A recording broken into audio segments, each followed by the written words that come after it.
नौ भुनक्तु सह वीर्यं करवावहै तेजस्विनावधीतमस्तु मा विद्विषावहै। ॐ शान्ति शान्ति शान्तिः।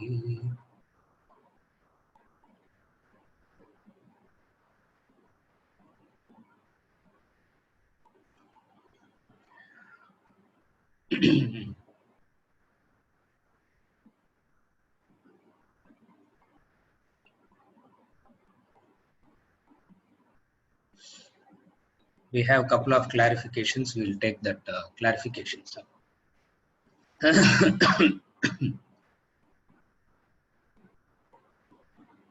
Venkatachalam is asking, performance of karma with attachments creates merit, demerit that results in a cycle of birth and death.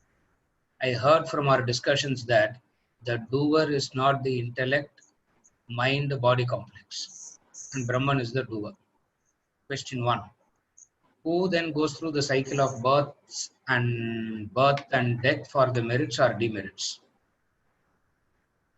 Question number 2. If Brahman and Atman refer to the same reality, why do we call the reality by two different names? Now, answering the first clarification. In a very loose way, in one of the context of the right bhavana, we said Brahman, God is the doer. Now, that's not a very strict definition. That is not the strict definition. For Brahman is not the doer. Brahman is the witnessing enlivener. The definition of Brahman is Shuddha Sakshi Chaitanya. Pure witnessing enlivener is what God is all about. That's what the definition of, we can't call it as definition of God again. We only talk about in a very general way, in a very loose way. So, whenever we talk about the doership in an action, in the context of how to eliminate the doership, I gave 3-4 angles to it. To understand that how to eliminate the sense of doership that one has. So in that context, I said in a very loose way, you are not the doer, but then we need to know somebody is the doer. No, either we have to say nature is the doer, or we have to say God is the doer, or we have to say but wherever there is an action, there has to be wherever you see an action, there has to be a doer behind it. For there cannot be a karma without a karta. There cannot be a karma without a karta is the formula. Wherever you see an action, there has to be a doer behind it. Now, the idea in Karma Yoga is the doership. The entire idea of Karma Yoga, the entire idea of Yajna Karma is dealing with doership. So, in that context, in a very loose way, I said Brahman is not the Brahman is the doer. In the strict sense, don't take it like that. In the context of I am not the doer, contrastingly, the statement was made. But strictly speaking, it's a wrong statement. Because Brahman is Suddha Sakshi Chaitanya, pure witnessing enlivener, pure witnessing consciousness is what Brahman is all about. So, correct. Who goes through that? The body doesn't go through that. The mind and intellect complex goes through the cycle of this mind and intellect complex goes through the cycle of Punarjanma. Just as some karma of the past created this embodiment and this environment and all that, what I am doing now will naturally carry forward into into the future. What I am having now is because of the past karma. Similarly, what I am doing now is creating karmas for the future. Now, who's going through this? The mind-intellect complex is going through it, which is what in some other context I called it as jiva. So, who goes through this? The jiva goes through this cycle of punarjanma. In the second chapter of the Bhagavad Gita, from verses 11 to 20, he talks about this.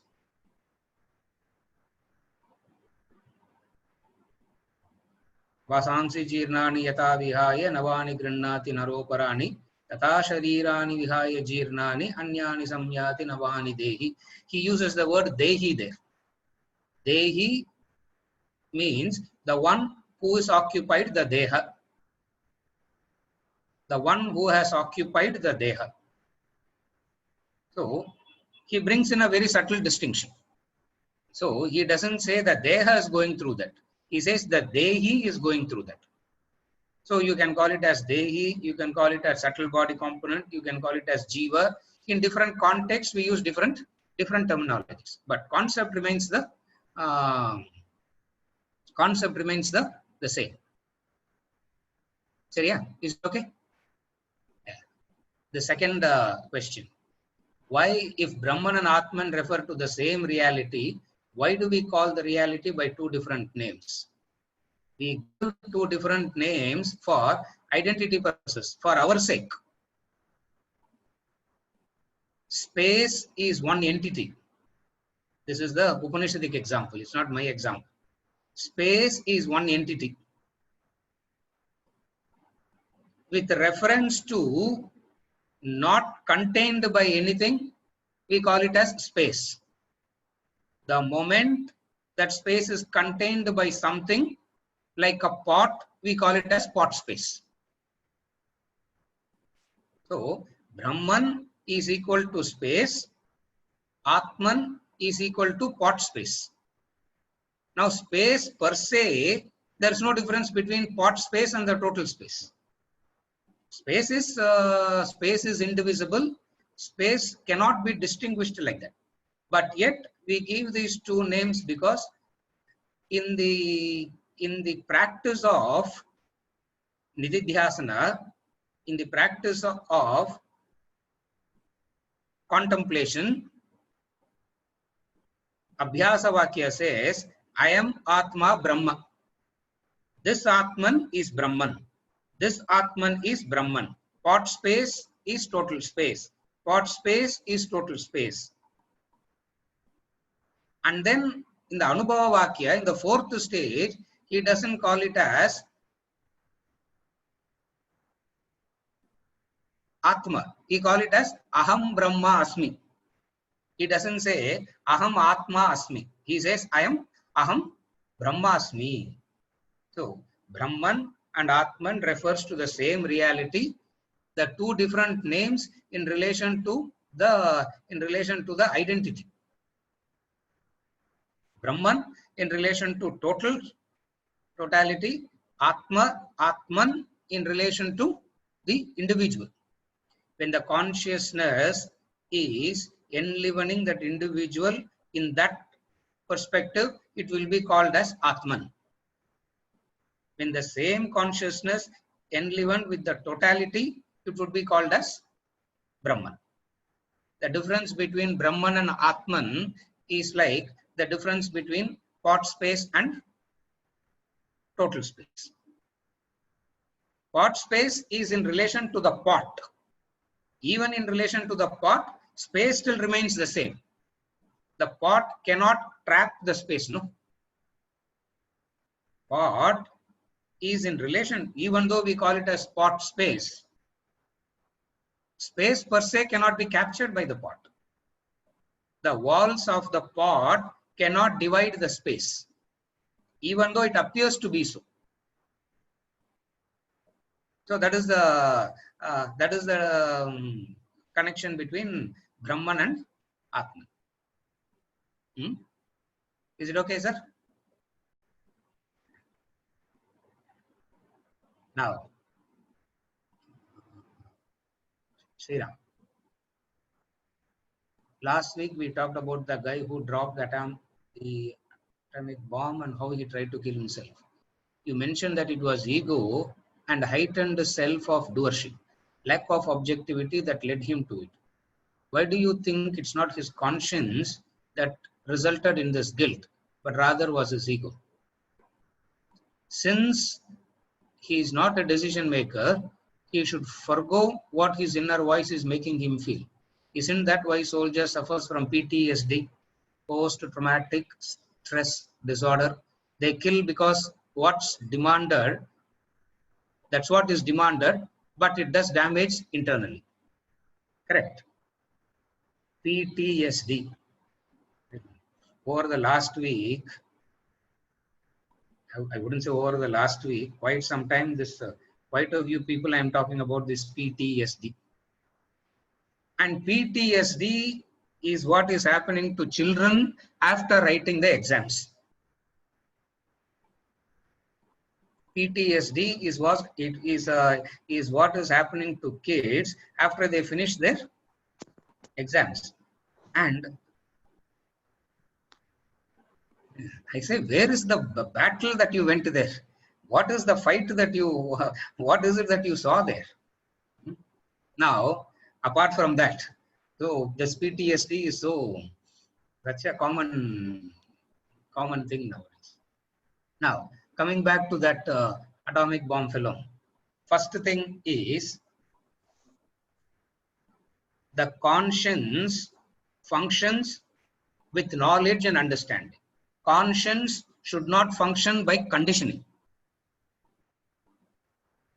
There is a difference between conscience and conditioning. Most of the time, this conditioning is misunderstood or overlapped into the word conscience. Now, conscience is that which functions through knowledge and understanding. What is the knowledge and understanding? As a soldier, I do not go into the merits of the war. I don't decide whether war should happen or not. That is not for the soldier to do. It is for the state to decide whether they should go for the war or not. The state decides it. The soldier executes it. So now conscience says, stick to my role. Why do I overlap that role? What is the role? As a soldier, I need to obey the orders of the state. That is why in the olden days, we had a separate group of people called Kshatriya, where when they kill, their conscience will not prick them. Today, most of the soldiers are not Kshatriya types. They just go for it for other reasons. That's why they are having this difficulty. In fact, if I were to be the army general, first lesson I will teach them is this. First lesson I will teach them is we have no reason to feel this way, because this is what we are supposed to. This is what we are supposed to do. So the conscience functions through knowledge and understanding, or it is a knowledge and understanding that directs the conscience itself. Now I will define what conscience is. Generally speaking, people define conscience means that which says what is right, what is wrong. Killing is wrong. Ahimsa paramo dharma, it says. The supreme dharma is ahimsa. Advesha sarvabhutana maitra karunevacha. In the 35 qualities, he glorifies ahimsa. In the 20 virtues, he glorifies ahimsa. In the 26 qualities of the Daivi Sampat, again now on the one side it is spoken like this. On the other side, in the second chapter, not in the second chapter, the first chapter, Arjuna tells Krishna, place the chariot in between the two armies so that I can see them very clearly. Who are all is there? What is their positions, so that I can make my strategy. So place the chariot in between the two armies. And what Krishna did, he went and placed the chariot in front of Bhishma and Drona. If Krishna has placed the chariot in front of Duryodhana and Dushasana, battle would have started. Bhagavad Gita discourse would not have happened at all. Now Krishna went and placed the chariot in front of Bhishma and Drona. So symbolic is that. And what is that? Bhishma and Drona represents the category of a soldier. What is the category of the soldier? The category of the soldier is this.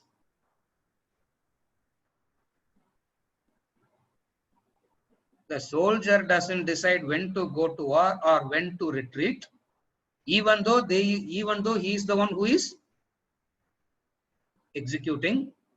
Like the nurse in the hospital doesn't decide. Whatever she is told to do, that's what she. Though she is the one who is doing most of the job. The doctor comes only for 10 minutes, no?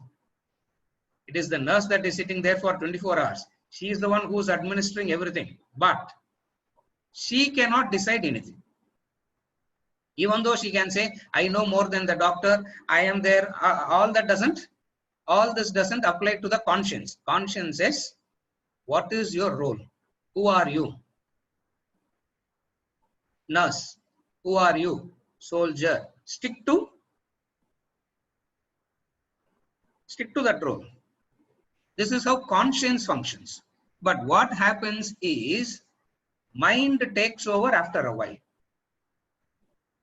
When the mind takes over, these complications arise. What are the complications? The complications of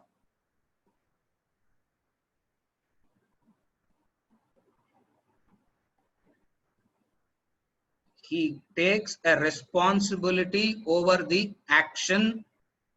He takes that responsibility over the action for which he is not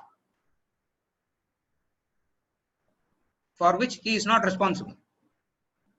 That exaggeration, the mind picks it up. So we say it is not conscience functioning.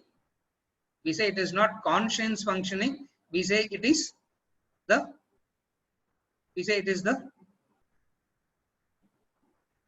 mind functioning. Why? Because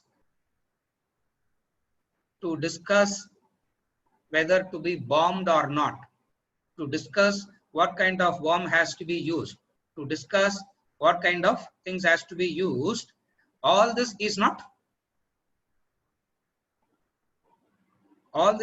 for the soldier to decide. As I gave the example of why the chariot was placed in front of Bhishma and Drona. Bhishma and Drona is symbolic of not that they are in agreement with Duryodhana. Not that they are in agreement with Duryodhana.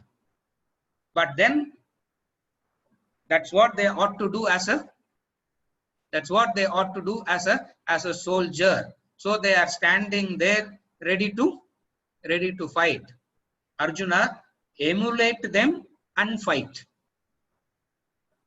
Follow their example and fight. Now, if you do not follow their example, what happened? You should see verse 23 of chapter 1 and verse 27 of chapter 1. Rende moone versada.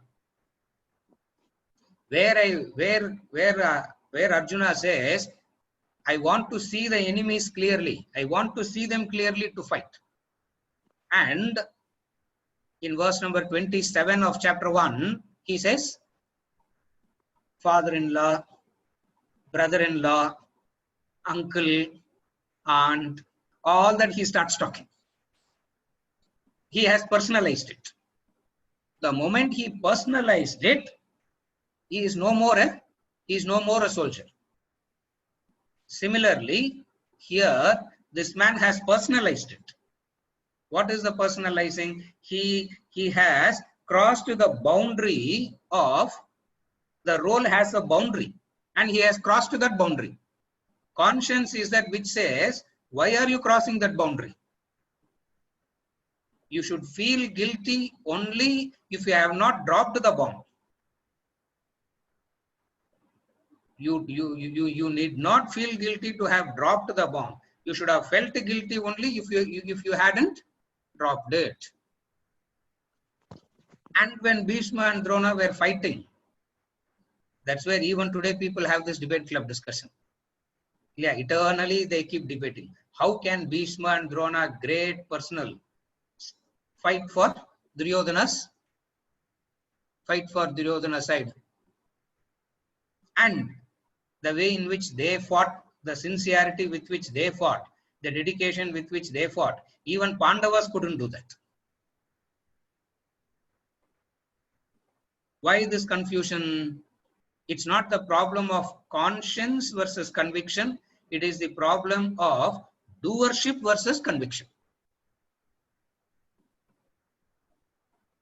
It is not the problem of conscience versus doing. It is the problem of lack of right understanding. What is the lack of right understanding?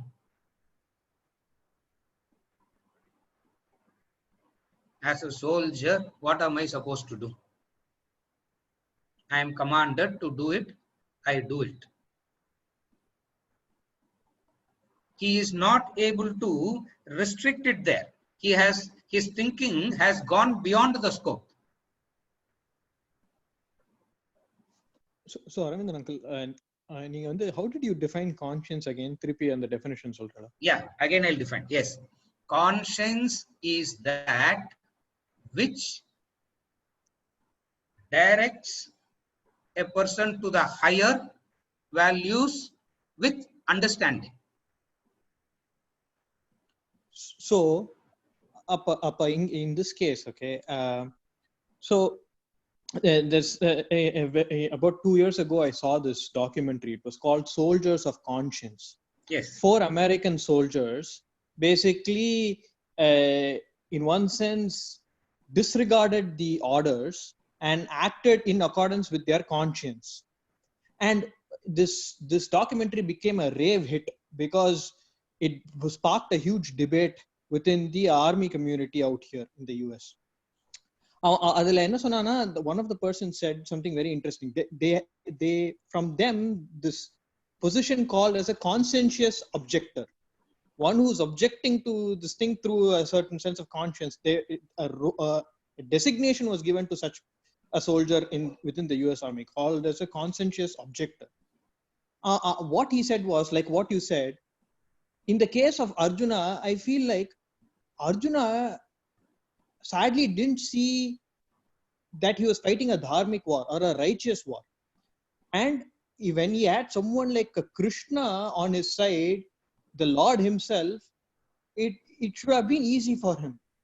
But in today's day and world, you don't have a Krishna like stalwart leading the war or saying the war is right. You have another fool in the form of a politician who's causing a war.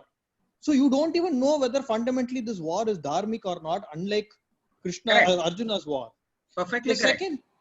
The second thing is, what he was saying was in that documentary, as a conscientious objector, people would say, if you had been a conscientious objector, would Hitler have been stopped in World War II? Instead, if you didn't do your duty, would Hitler have been stopped? He said something very interesting. He said, if the soldiers in the Nazi army had become conscious objectors, like Drona and Bhishma, they wouldn't have stood by Hitler and he wouldn't have been successful. He wouldn't have conquered so many places if people soldiers in his own army had a conscience and laid down their arms and said, I wouldn't fight for you. Correct. So there's an interesting point that he's bringing up. If every individual starts thinking and deciding like this, there cannot be a But conscience is not your voice, the voice of your there Atma from cannot within. be. Now, the first thing, as you are discussing this, I remember seeing this documentary long back. One of my friends sent me the link and I saw that. As you are discussing, I was first when you said I couldn't recollect. Now when you said about this thing and all that, I could recollect. Now, what is the definition of conscience?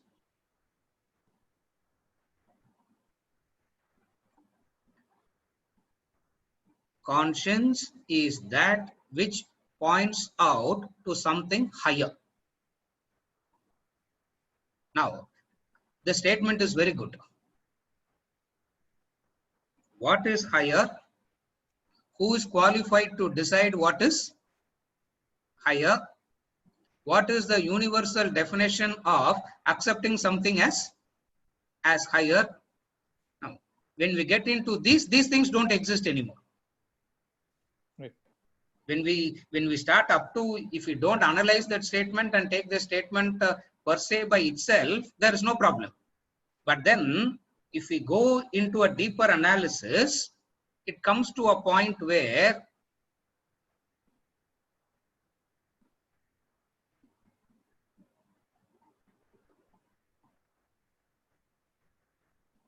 Krishna himself is called Adharmic and he was condemned to hell. In the Jainist literature, Krishna is seen as the Adharmic person and he is condemned to hell. Because how can he participate in a war like that? Now that side of literature is not exposed to us at all. And I have read that, and I have, because I want to do it for myself with clarity. So I read that literature also. And the logic and reason that they give exactly the same thing. Now, conscience in relation to the higher must be guided by what? We have, that's why Vedanta defines dharma in two different ways. One is known as Sadharana Dharma. Sadharana Dharma means general principles. Another kind of dharma is Asadharana Dharma. Asadharana Dharma is where it refers to the individual, the time, the place, the situation, and so many factors comes in. For conscience to guide rightly, it should be backed by knowledge and understanding. What should be the knowledge and understanding?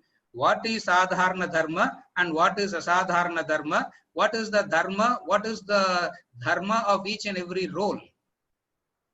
So when you combine all these factors together and then you come to an understanding, this problem will not arise.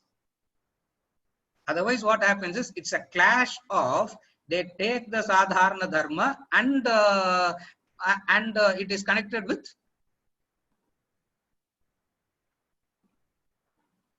a Dharma which is purely situational.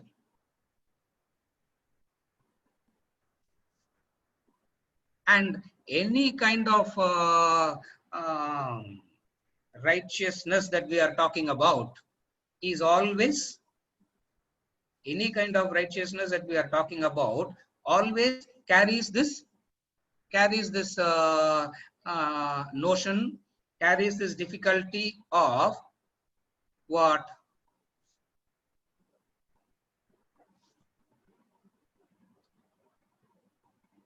When you look at it from another angle, it is always bound to be wrong. It is always bound to be wrong. Correct. It is always bound to be wrong. Therefore, how does one decide then? How does one live life without guilt then? How does one do their duties then? It says, understand your role understand the dharma within the scope of that role, function within that role, then you are free of this. But then you have always said that sin is not in the action but in the Yes. reaction. Correct. So Exactly. intrinsically, if I feel guilted about what I have done, for example, you told me that now when I'm doing animal research, I never thought about, or I didn't have the sensitivity to the animals to the extent that you brought about. That created a sense of, oh, tappu pandrome. So that is because of my heightened sense of awareness and because I'm a lot more sensitive now. So as Because a result of your knowledge. But then the dharma of the researcher is to do that, not the dharma of the soldier to do this. We are mixing up two roles. The researcher, the person who's doing research, has to do this. It is his dharma to do this. If he is not doing this, if he is not doing this, then he is not following his dharma.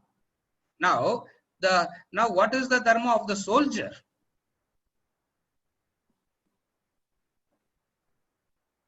What is the role of the soldier? We can't mix up the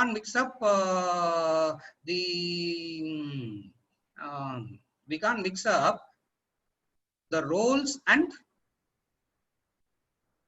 the dharma. We can't mix it up. If we mix it up, it will be an eternal debate club discussion only. The role of the researcher is this.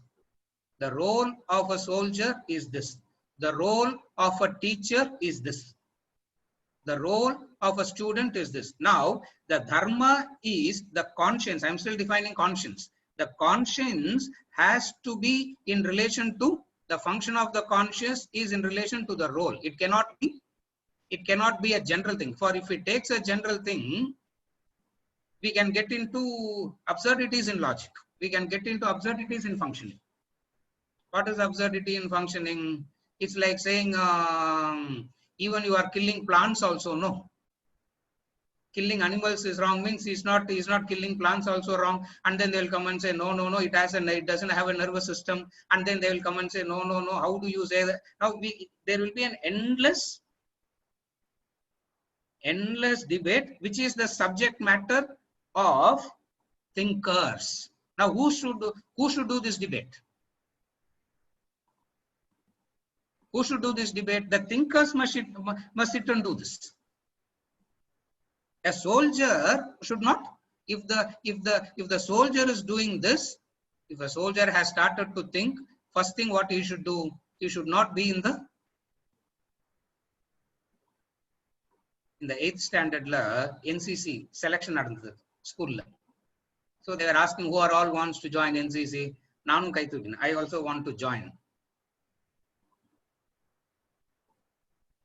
My class teacher said, "Nee anda kai thukna, why are you going?" I said, no, I also want to go and join.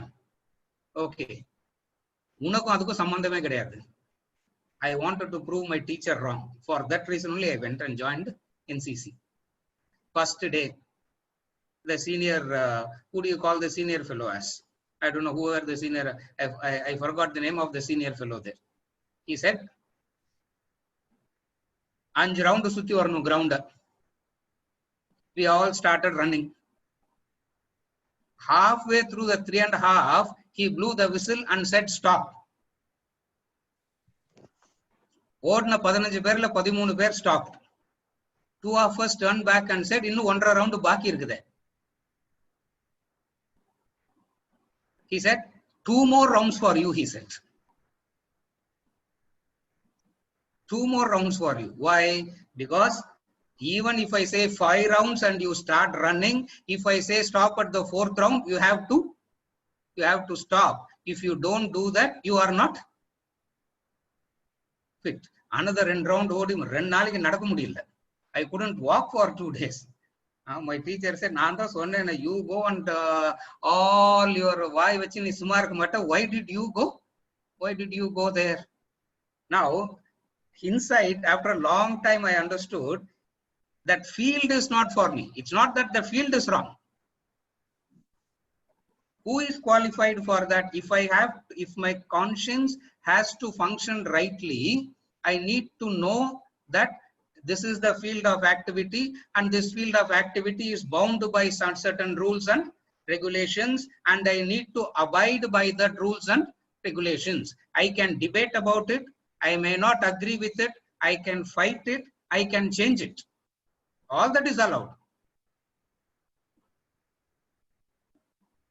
Not sitting inside that role. I can become a thinker. I can become a thinker and then come out and do all that. Vedanta is not saying don't do that. A thinker, if he goes into the army, he will find it difficult. His conscience will prick. Because he is, of the 15 fellows, only me and another fellow. I don't even remember who that other, he is not my friend also. Maybe from some other class, another fellow. நாங்க ரெண்டே பேர் தான் நின்னுட்டு திருப்பி கேட்டோம். இன்னும் 1.5 round பாக்கி இருக்குதேடா, we said. The fellow said, oh, பதில் சொல்றியா நீ? இன்னும் 2 round ஓடு. So we have to go for another 2 more rounds. We look like so the conscience is that which says it is you have the perfect freedom to question, to think and do all that.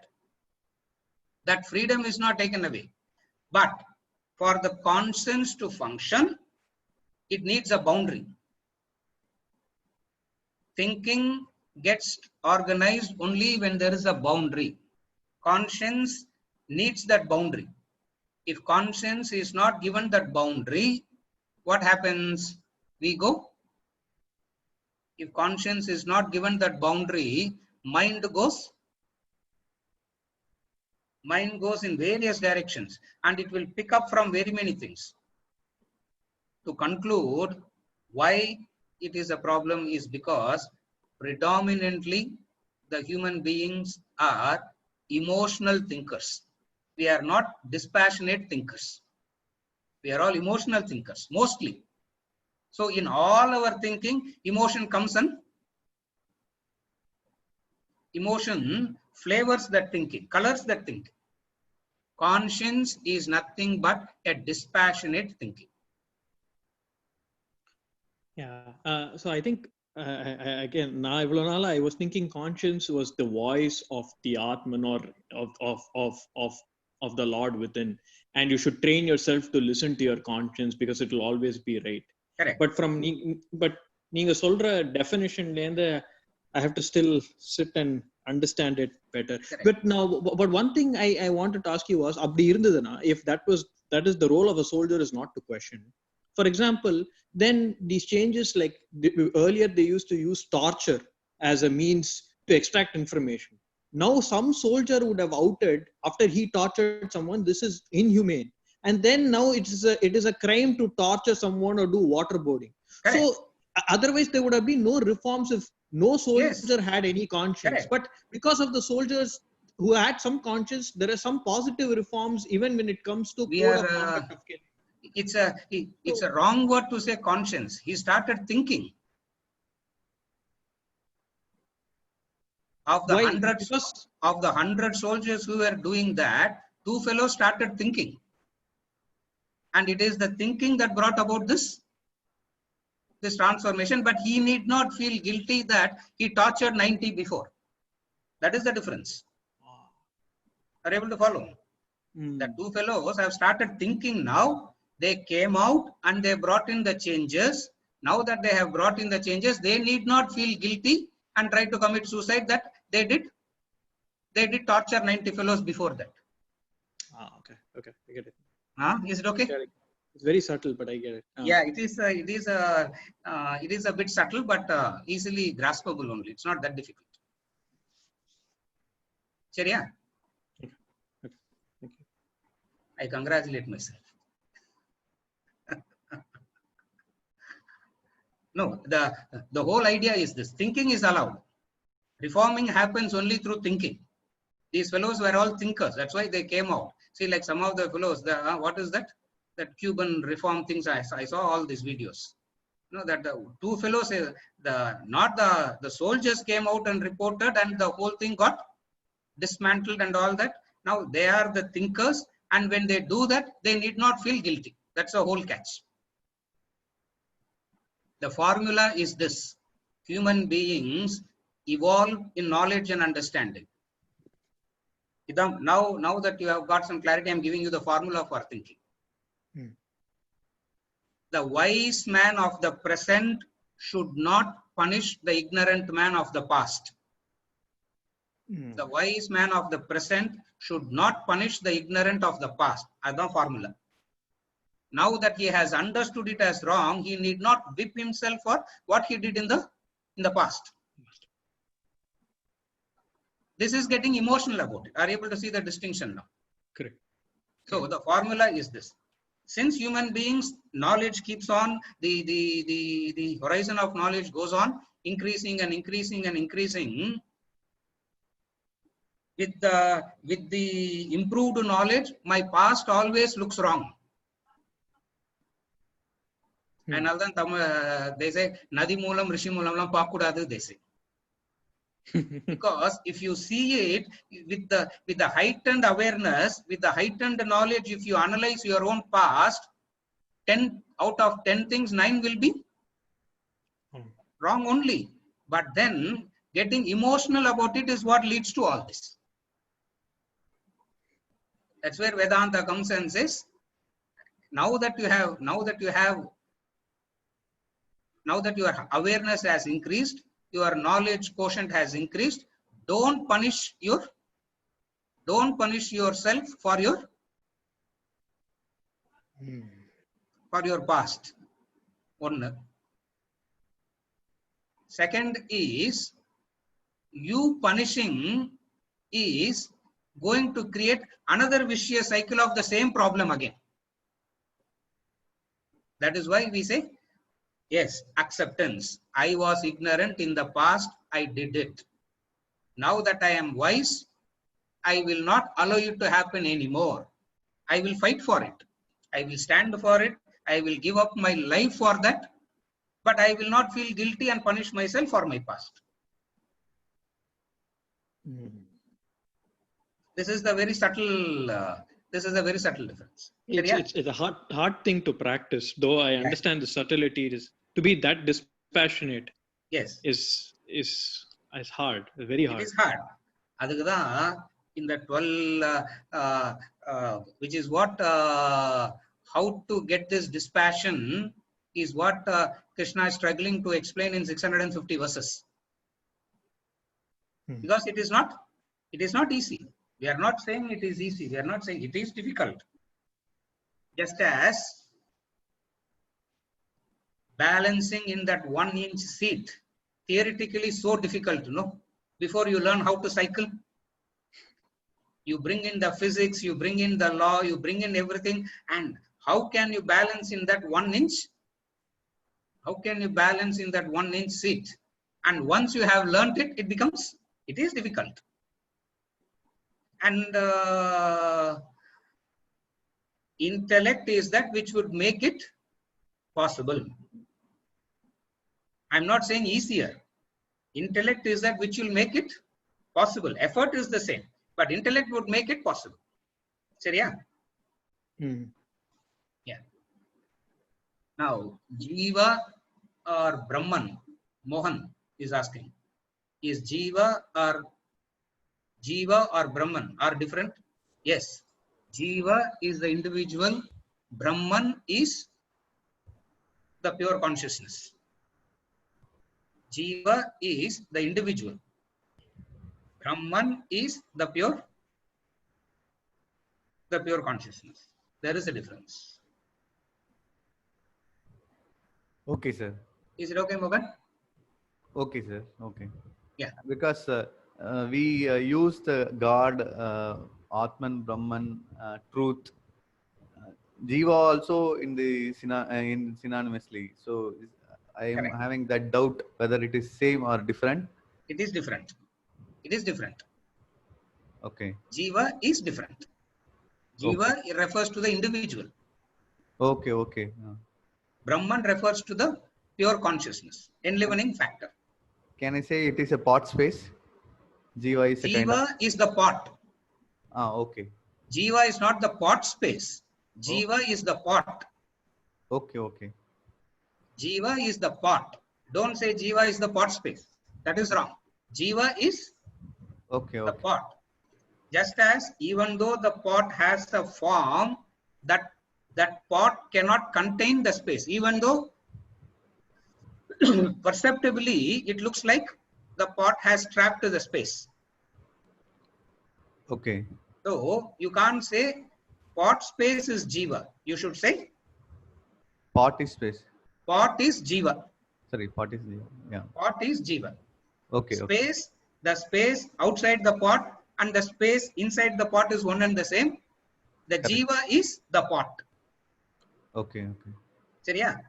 Okay. Pot space is not Jiva. Pot is the Jiva. Okay, okay. Okay? Okay, thank you.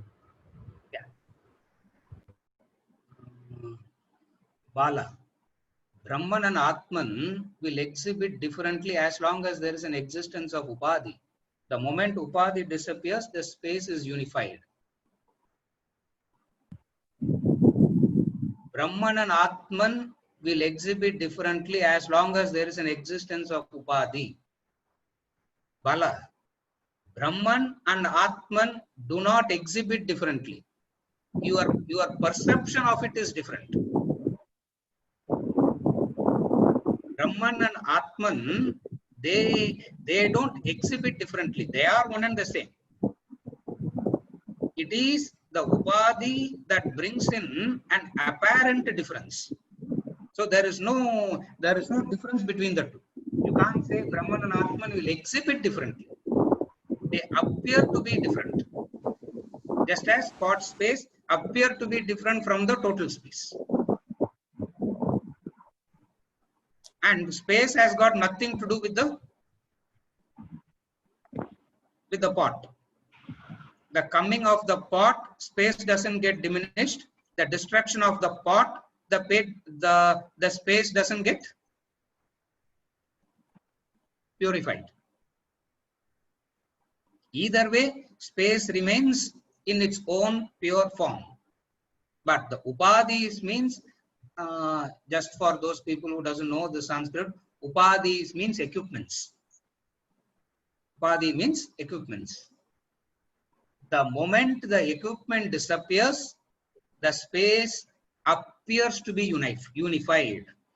That which appears to be divided appears to be unified. So both are the problem of the appearance. Both is of the appearance, not of the real. Seriya? Yes, thank you. Yeah, it's clear. Yes. Just now you referred Jiva is mind intellect complex. Does it include ego? Yes. The subtle part, the subtle body is of four: Mano, Buddhi, Chitta, Ahankar. For all practical purposes, we talk about these two components of mind and intellect. Though the other two is always included in that. So Jiva, the subtle body, is of Mano, Buddhi, Chit, Ahankar. Mano means Manaha, mind. Buddhi, intellect. Chit means the awareness of everything. The fourth is Ahankar. Ahankar means seeing myself separate from others is Ahankar. The sense of separation that one feels in relation to the other is what? Aham means I, the I-ness. So which is ego. So whenever we talk about Jiva, we talk about this. So it includes Mano, Buddhi, Chit, Ahankar. Seriya?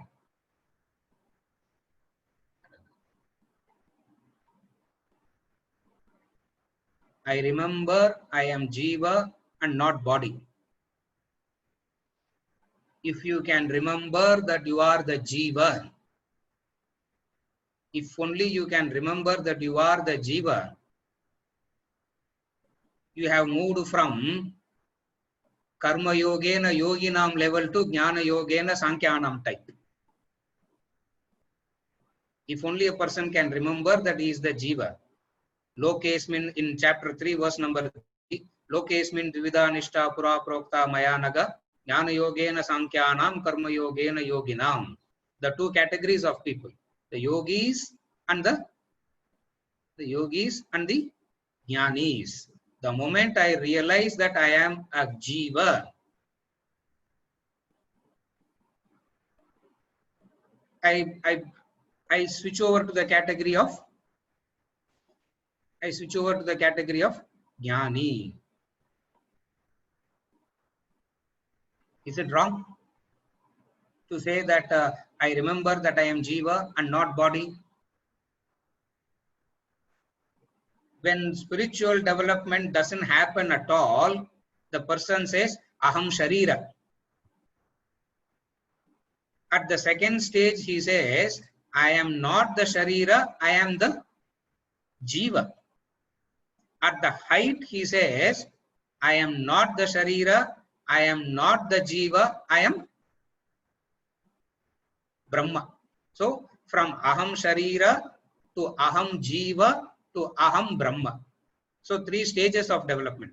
Aham Sharira Asmi, Aham Jiva Asmi, Aham Brahma Asmi. Aham Jiva Asmina, I am this body. And everything connected to the body is what is me. Then I say Jiva. The moment I say Jiva, then I become like Rama in Yoga Vasishta. How many fathers I have had in the past, Dasharatha, you don't know. How many more fathers I am going to have in the future, you don't know. How many mothers I have known, how many mothers I have had in the past, you don't know. How many more wombs I am going to occupy in the future, you don't know. This is the discussion of the Jiva. To that Jiva, the Guru comes and says, even thinking that you are Jiva is also wrong. Just as how you thought that Aham Sharira is wrong, you thinking that you are Jiva is also wrong. Then who are you in essence? Then who are you? Tat. Tat Tvamasi Shvetaketu. Tat Tvamasi Shvetaketu. You are that. You are that. Vedanta is always into these two words. Tvam and Tat. Shankaracharya goes to the extent of defining Vedanta as nothing but Tvam Pada Vichara, Tat Pada Vichara. Enquiry into what is this you, enquiry into what is Tat. What is Tat, that? What is Tvam, you? This is what the entire knowledge of Vedanta is all about, he says. Therefore, you are not wrong to say I am Jiva. It is one stage. It is one stage. One stage is to say Aham Sharira. Another stage is to say Aham Jiva, because it is the Jiva that goes through this Punarjanma. It is this Jiva that goes through this Punarjanma, occupies one body, stays in this body for a while and leaves this body to occupy another body. Nature's blessing is apohanam, loss of memory. Nature's blessing is loss of memory. In the 15th chapter, he says, apohanam, loss of memory I am giving you, Arjuna. Because of that, you are all right, he says. What is the loss of memory? When I come into a new body, all the memories of the past body is wiped out completely, and it appears to be as though it has descended fresh for the first time. It appears to be so. In the Upanishad called Garbha Upanishad, there is an Upanishad called Garbha Upanishad. Garbha means that Upanishad talks about the entire process of the getting into the womb and what happens in the womb and what happens when you come out of the womb and all that. That Upanishad is called Garbha Upanishad. In that Garbha Upanishad, he says, as the Jiva, as the body is preparing itself to come out of the womb, the jiva takes a vow, a pratignya it takes. What is the pratignya it takes? This is the last time I am occupying. This is going to be the last time. No more of this wombs again and again and again. But then what happens is, in the pain that it takes to come out of the womb, as soon as it come out of the womb, it forgets. What it forgets? It forgets that it is the jiva and completely identifies with the body. It forgets that it is the jiva and completely identifies with this body, and this identification with the body continues till that guy leaves the body. Elsewhere in Bhajagovindam he says, Punarapi Jananam, Punarapi Maranam, again birth, again death, again birth, again death. Why are now who's going through this? In the second chapter of the Gita he says, Arjuna, you are only killing the bodies, you can't kill the jiva. What are you worried about killing? Can you kill the jiva? Jiva can be killed only through jnanam. That you can't do. If jiva can be killed, Shankaracharya could have killed all our jivas straight away. We all would have become enlightened. So the jiva cannot be killed, only the body can be killed. Killing the body, you think they are going to die. They are not going to die. Leaving this, you are going to continue, they are going to continue. I know all this, Arjuna, you don't know any of this.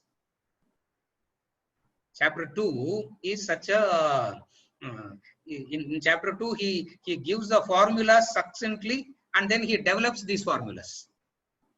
That is why right from 3rd chapter to the 18th chapter of the Bhagavad Gita, we always connect to the formulas that is given in chapter 2.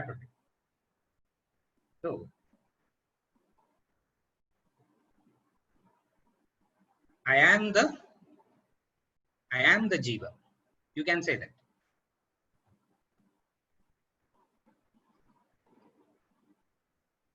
But to remember that I am the jiva, you need Vedanta Shastra to come and tell you that Punarjanma is there, the law of karma is there. It explains all that and gives you the knowledge that you are jiva. You are jiva and you forgot that you are jiva. By virtue of what? By entanglement, involvement in the body and that which is associated with the body. So entangled and so involved with that of the body and that which is associated with the body, what is forgotten? That you are the jiva is forgotten. So first Shastra has to teach you that you are the jiva so that you get detached from the body. And then they will come and say, no, now don't think you are the jiva. That is also wrong. You are something deeper than that also. For a person who is stuck at the body level, you are the pure consciousness looks like such a vague statement. You will just go over the head. A plus B whole square integration calculus ukati vecha onnume puriyadu. Adi what is happening in that he will not know these equations at all. So first he says come up to this level and then you come up to this level. So when we are talking from the Karma Yogi angle, we talk about Sharira and attachments to the Sharira and all that. And then when we come to the Jiva, Jnani type, we say, drop this notion that you are this Jiva and recognize your true nature. So, Aham Sharira to Aham Jiva to Aham Brahma. Asmina, Tamil solnumna, Asmina, present continuous. Aham Sharira, Asmina, Nam Badiyave da irukken. That is why I think even though the body has changed various shapes and forms, I still feel I am the same, no? Body gunda irudhu, olliya irudhu. Yeah. Healthy unhealthy. Disease varudhu, disease varala. Young arku, old arku. But I remains the same. What is that I? The identity remains the same. So, aham sharira asmina, even though the body is going through the changes, my identification makes me to believe that it is the same. Now, first thing they remove is this notion that you are this sharira. Say that you are occupying the sharira and you have to effectively use the sharira. You are occupying the sharira and you have to effectively use the sharira, just as you effectively use the car. And when you use the car, you ensure that the car is cleaned, the oil is changed, the services are done, everything is done. But then you understand that car is for a purpose to be used. I occupy the car. As soon as I reach my destination, I get out of the car. Similarly, the jiva occupies this body. After a while, leaves the body. So first thing they say is, remember that you are the jiva. The remembrance of the jiva itself, in my personal opinion, I would say 60-70% of the sadhana is done. The attachment to the body is so strong. The attachment to the body is so strong. That is why there will be lot of anger for sense control. Mind control is very happy.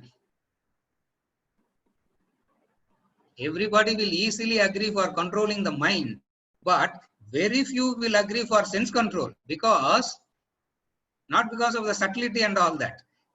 They have not yet even moved to the level of the subtlety. What is the subtlety? The subtle body level. Why? Because they are still stuck at the level of the body, means senses. So, at one stage when we are talking to the seeker, now remember the basic formula, you will know the connection. Human beings are of two types: the seekers and the non-seekers.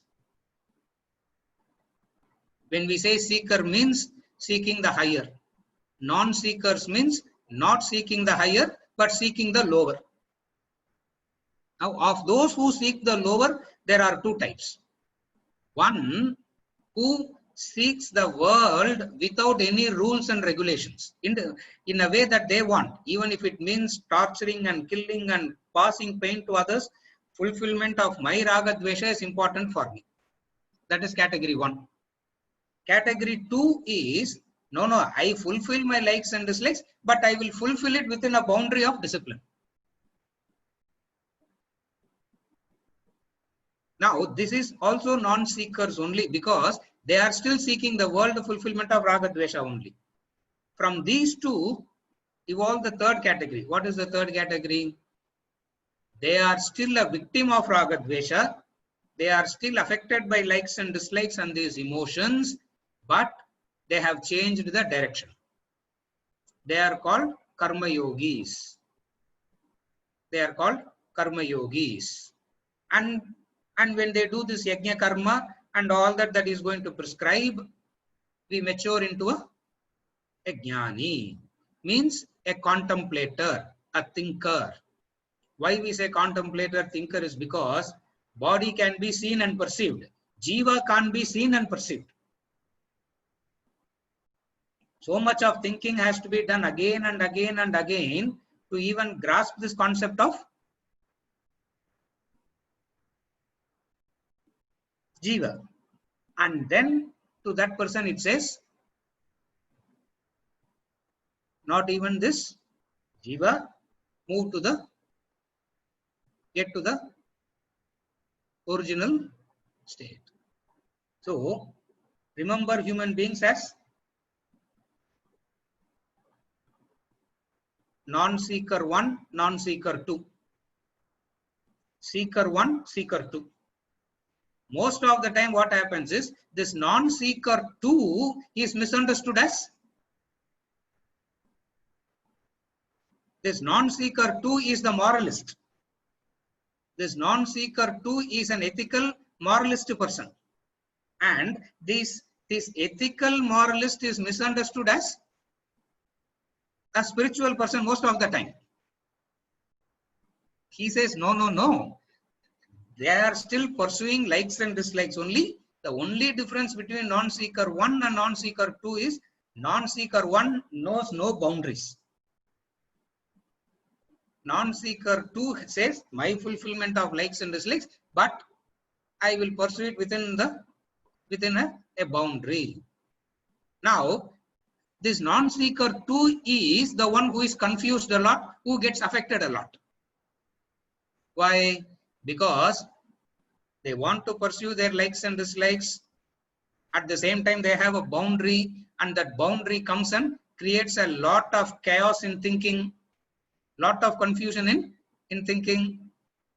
Vedantic knowledge guides them and makes them take a U-turn first. What is the U-turn? From Sharira, understand that you are the Jiva, and then do a lot of Karma Yoga practices, and then mature into a contemplator, thinker. What we mean by Jnani is contemplator, thinker. And the proportion of humanity is, we are not distinguishing as superior or inferior. We are saying these two exist. These two proportions exist. The thinker's proportion is always less. The doer's proportion is always more. Though we can say everybody is thinking, to put it very simple,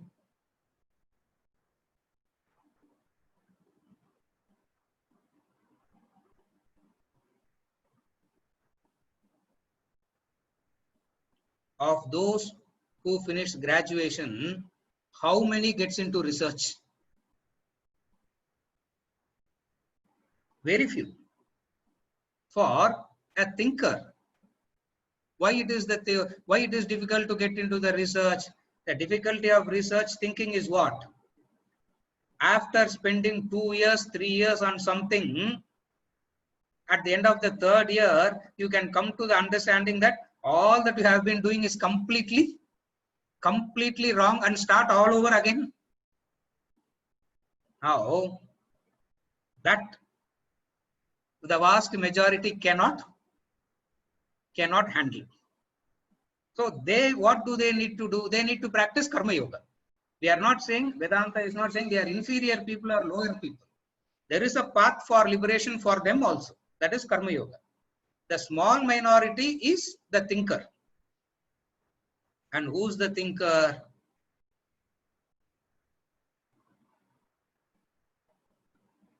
Three years of experiments, 4 years of experiment. He will understand that all that he has done is completely wrong. He can go to sleep peacefully and wake up in the morning and start all over again with the same enthusiasm. He is the thinker. Yeah. I always used to wonder, average age of Nobel Prize is what?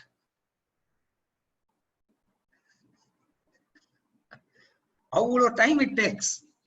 It takes that much of time to do the research and come up with something. Now, only a small minority can do that. So he says, Jnana Yogena Sankhyanam. For them, the method is different. For them, the method is different. What is the method for them? A method of logic, analysis, and all that. For those who are not ready for that, who are not ready means naturally inclined to that. When we say ready, we can feel as though it is an inferior state. For those who are not naturally inclined to that, like Arjuna type is not naturally inclined to that. Though he wants to behave like a researcher, though Arjuna wants to behave like a researcher, thinker, Krishna knows that he is not of that type. So he says, get back to action, get back to action. And Arjuna is getting very irritated. Why are you asking me to come back to? Why are you asking me to come back to action? That too, Arjuna, Ghora Karma.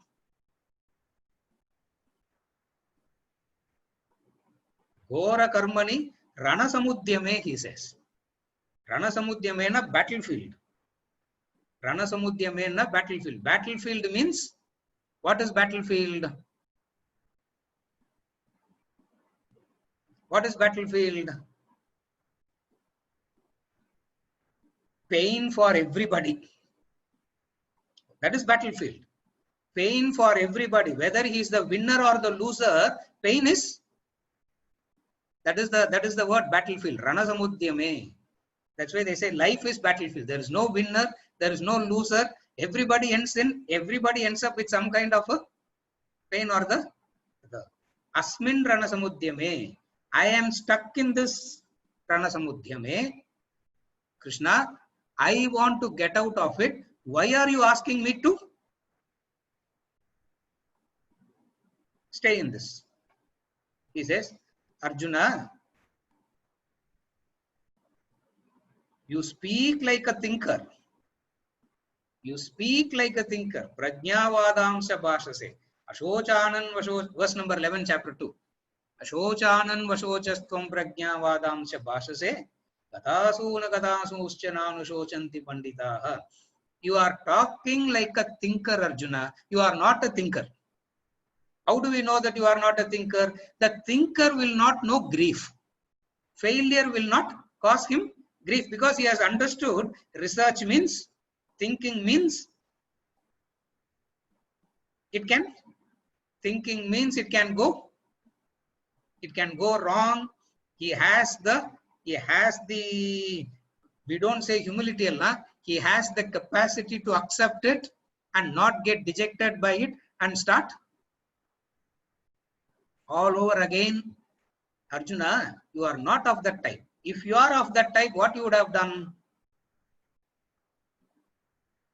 See, in the 13 years of Aditya, Arjuna would have story, it would be easy a little bit. In the 13 years, when they were in the forest, he did 1 year of tapas towards Lord Shiva. And Shiva appeared in front of him as a hunter. Because, see, when you sit and do tapas in the middle of the forest, how he will appear? He will appear as a hunter only, no? So, Shiva appeared as a hunter. Kirata. Kirata means hunter. Sariyana Kradakampa, they say, no? Ipalan the words, Allah, we don't use it at all nowadays. Shiva appears as a Kirata. Kirata means hunter. That is why there is a whole lot of beautiful Sanskrit poetry called Kiratarjuniyam or poetry. There is a beautiful, like Kalidasa's Raghuvansa Mari Kiratarjuniyam or book. Sanskrit lesson la first year la idallam we study. Beautiful discussion. Now, after a while, Arjuna realizes that it is Shiva. Now, when Lord Shiva appears in front of you, you have done tapas and Lord Shiva has appeared in front of you.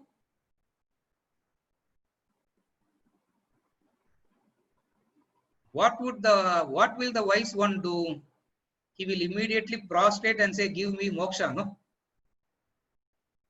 He would have immediately prostrated and say, foolishly I was asking for a weapon and all that. Now that you have come, give me. Now, Shiva came and Arjuna asked for a weapon that can kill Karna.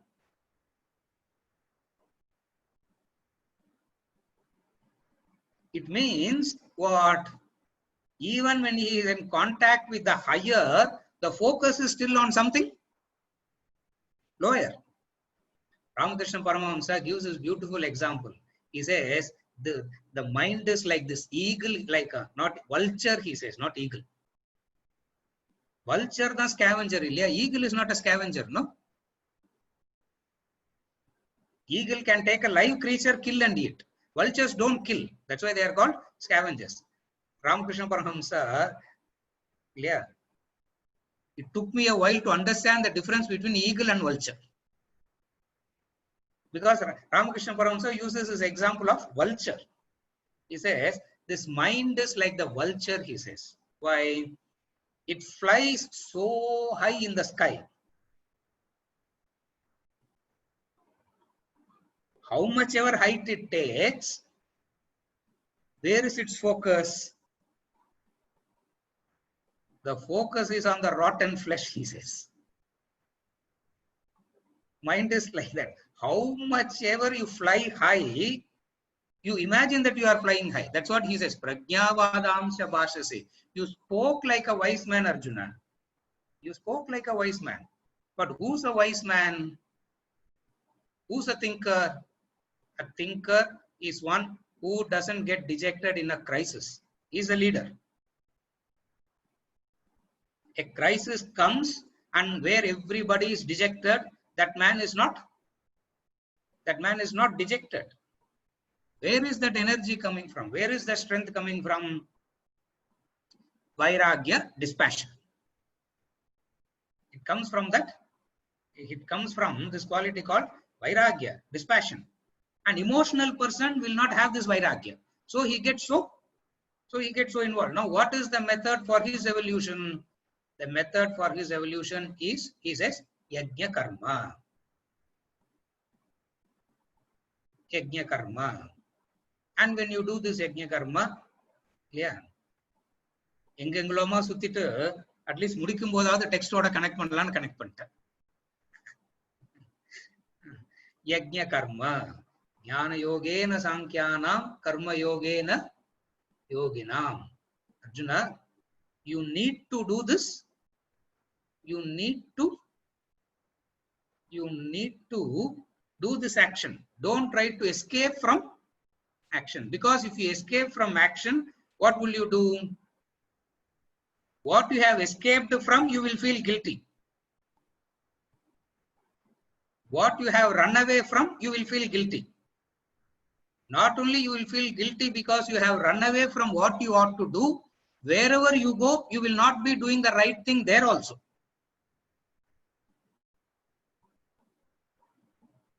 Are you able to follow? Huh? He says, see, where if you're halfway through, you run away, that which you have left halfway through will haunt you till the end. Keeps coming back and haunting you. You feel, oh, I should have done that. I should not be, that the mind keeps going back and haunted by that.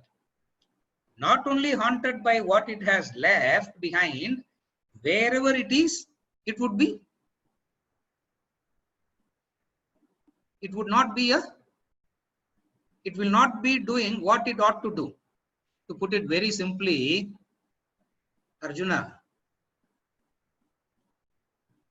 Yajna Karma Grihastha is better than a duplicate sannyasi. What am I saying? To put it in one sentence, to put it in a very, very gross way, to put it in a very simple way, what he is saying is,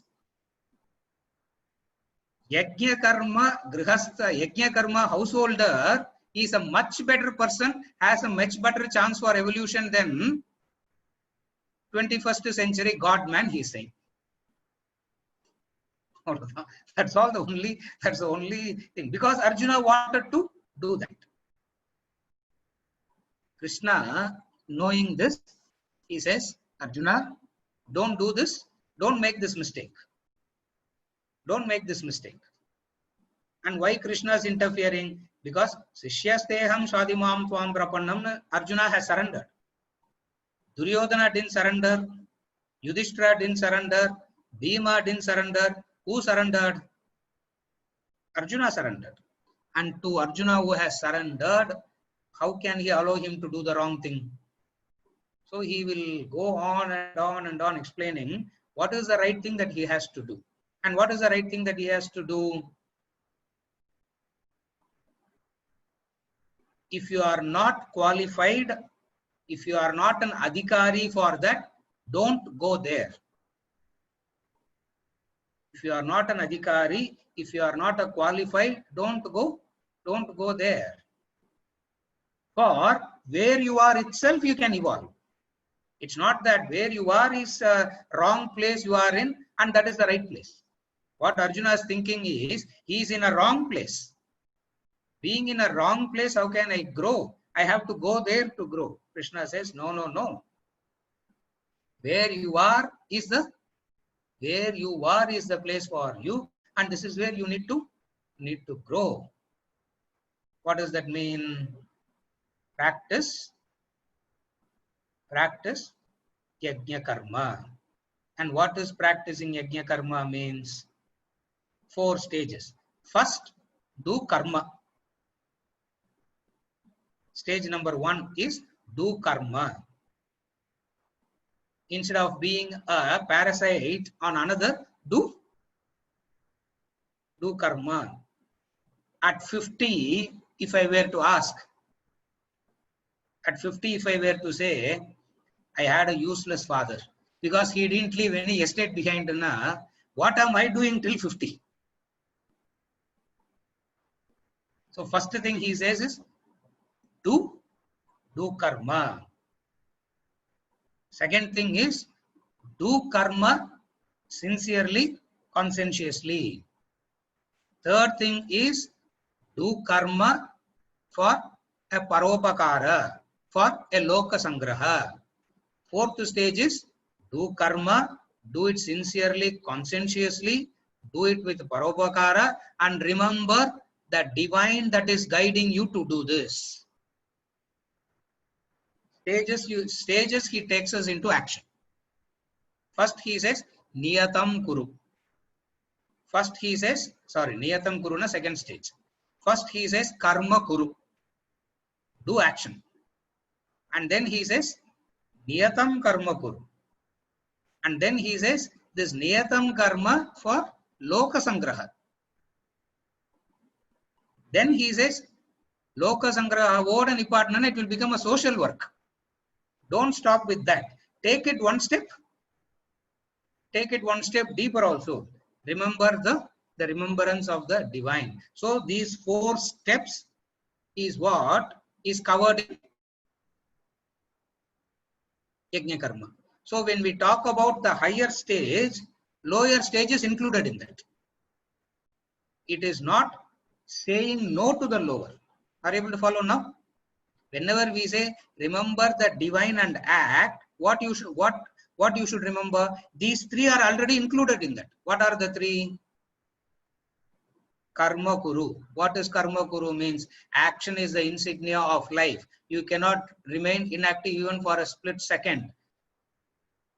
Die with your boots on. These are all the knowledge that teaches you karma kuru. Do action. And then they say, don't do it. Eno danun pannakudadu. Yeah. Tamil they say no. English they say grumpy face. Tamil eppadi solluvaanga? Moonjiya thooki vechit pannakudaduna thooki ange vechirukkranga. The attitude. There is a frustration. There is an irritation about doing. Still done. Then he says, do, even if you are irritated doing, first to do.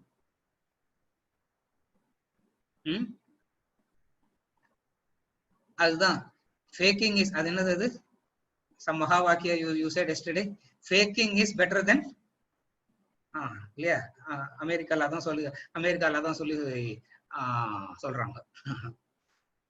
Do that first. Even if you are irritated doing, first to do. Don't wait for knowledge to come and then start doing. Start doing first. Do first and then move into the sincere doing. Not with a grumpy face, not with a long face. Don't do with all that. Do it cheerfully. And don't do it fake it till you make it. அதான் Rajavel, America, நீங்க தான் கேட்டிருப்பீங்களே. How many times you went? Fake it till you make it. First is do it. Even when you are doing, there will be an irritation, frustration, long face, grumpiness, pain and all that. Ignore all that and continue to do. The third stage is cheerful doing, joyful doing, obligatory doing. Fourth stage is doing all this not for your own self, for a circle of identification increases. Loka sangraha. Up to this point, everybody comes. Up to this point, world also comes. Vedanta goes to the next step and say, don't stop here. Go to the next layer also. What is the next layer? Remember the remembrance of the divine. And what is the remembrance of the divine means? Whatsoever I do it oblating it to the, I do it sincerely, I do it dedicatedly for the welfare of the Loka Sangraha. And then what I do, remembrance of the divine comes. Now why remembrance of the divine? Loka Sangraha oda nipattirukkalame. Then why remembrance of the divine?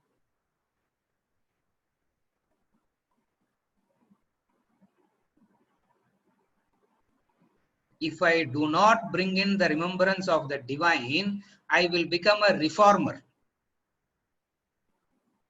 The egoistic notion of I am the reformer, I have to change the, yeah, illa Modiya patti ellarum tappu thappa nenachiranga. It is my duty that I have to reform everybody to follow Modi, Rajaveli. That's not my job. That's not my duty. If I do not bring in divine, what will happen? I will assume that I am born to reform the world. Vivekananda said it so beautifully.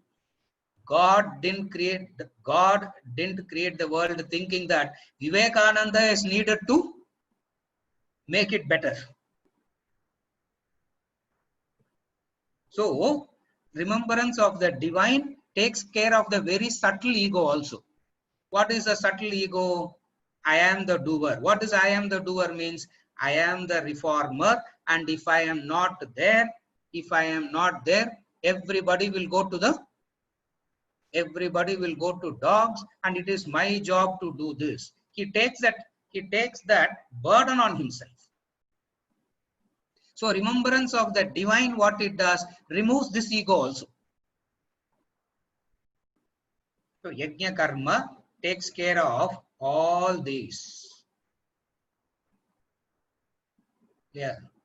Because why do we? Because this doership can come at every stage. The doership can come. Every stage doership can come and agitate and disturb, and makes you get involved in the world. When you are agitated, why we talk about this agitation is because when you are agitated, what happens when you are agitated? When you are agitated, disturbed, what happens? The higher will be forgotten. The mind will gravitate to the lower. Yeah, that is why when the fellow is stressed, he will say, "Or dam adichittu varampa sariya poidum." He also knows that between the cigarette and stress, there is no connection between smoking and. He also knows that. Or peg potter inniki. Kota naale kalayila fresh irukuma. Whenever there is a stress, whenever I am agitated, disturbed, the mind will go for indulgence.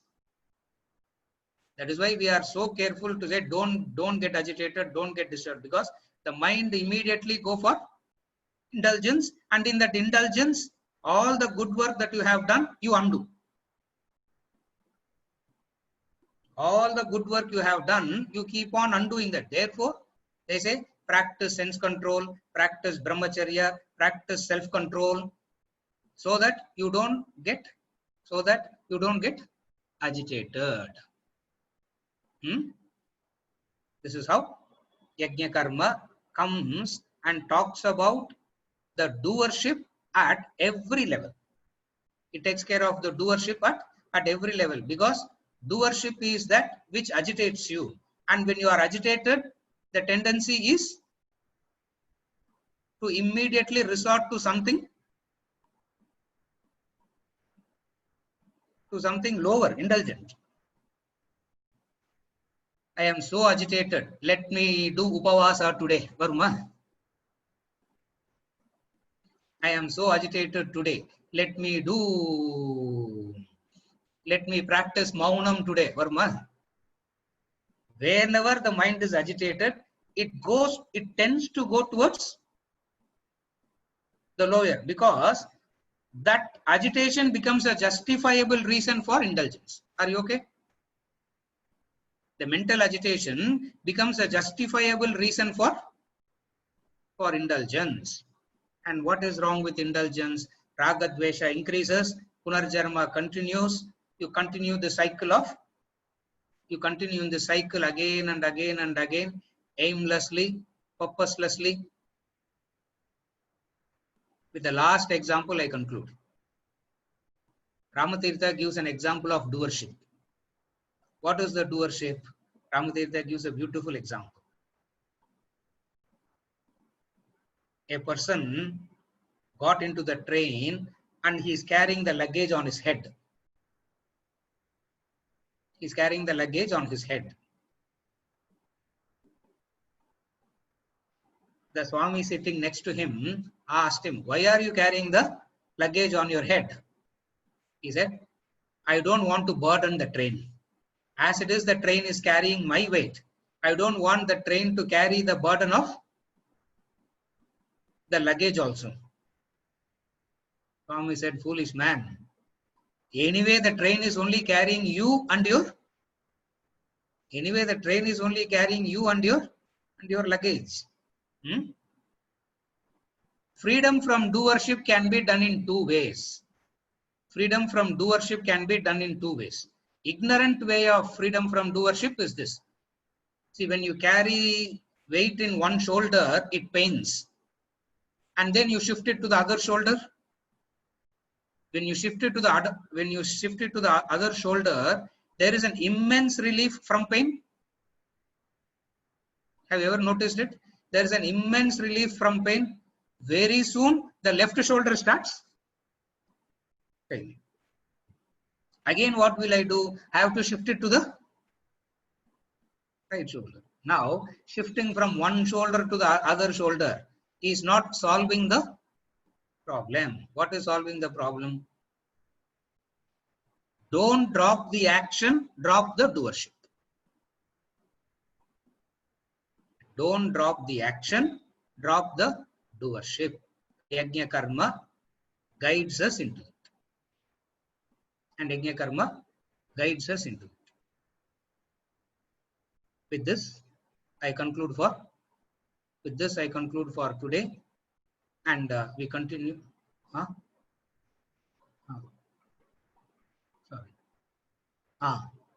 When you say smoking has nothing to do with stress, in American marijuana is legalized. Since it has medicinal benefits, they claim that calms your mind and everything seems to be slower than the usual pace. Correct. Wherein one is bombarded with a million thoughts. People gravitate to something lower because they feel it's working for them. They feel it is working for them, but what they do, it is like, just now I gave the example, it is like shifting the burden from right shoulder to the left shoulder.